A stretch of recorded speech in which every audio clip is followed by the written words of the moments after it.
Hey, my name is Matt Storr and I repair saxophones for a living. And this video is related to a database I am building at the open source Saxophone project to help people make sure that their vintage saxophone necks are at the correct angle.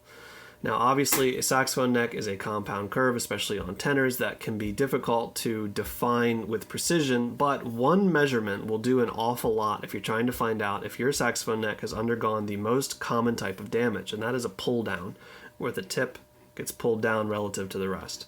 And usually what happens is the neck is in the saxophone and someone's putting a mouthpiece on without holding it in the appropriate way, and it gets pulled down. Sometimes it can also be from a fall or something like that, but usually it's just a simple bend right here.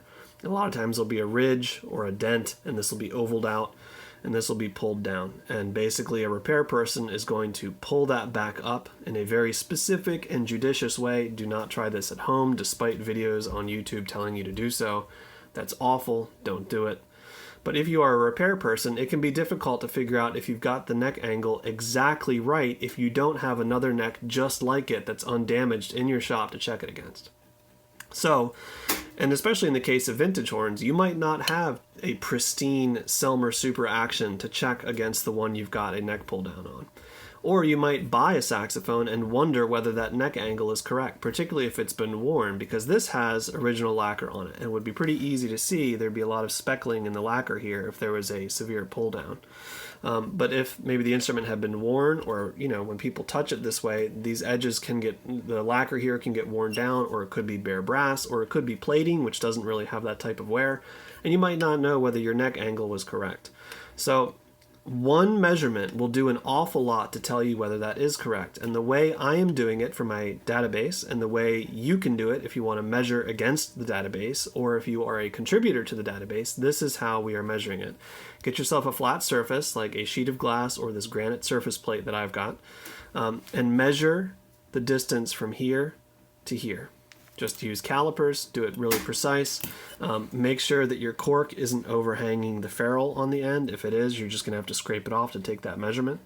Don't measure the chamfered edge of the ferrule. Measure the tip of the ferrule that's still straight, and measure it a couple times. Make sure you've got it right. This one measurement obviously isn't going to do everything, but it will do a lot of what you need most of the time. And at least half the time, it'll do all of what you need, because typically a pull down is a very simple bend. So if you have a original neck that you know is original and pristine, and you'd like to measure it and send the measurements my way, feel free to do so. If you would like to measure your neck against the stuff in the database, feel free to give it a check. I've made that database on the open source Saxophone project, which you can see in the description down below, a Google document open for everyone to look at. Only a very few people can edit it, myself included. So if you've got a measurement that you would like to give me, please feel free to do so. If you'd like to check it, please feel free to do so. Now, as of the time this video is being published, there's not going to be a whole lot of stuff there, but there will be a lot more later. And that is on the open source saxophone project.com. Thanks for watching.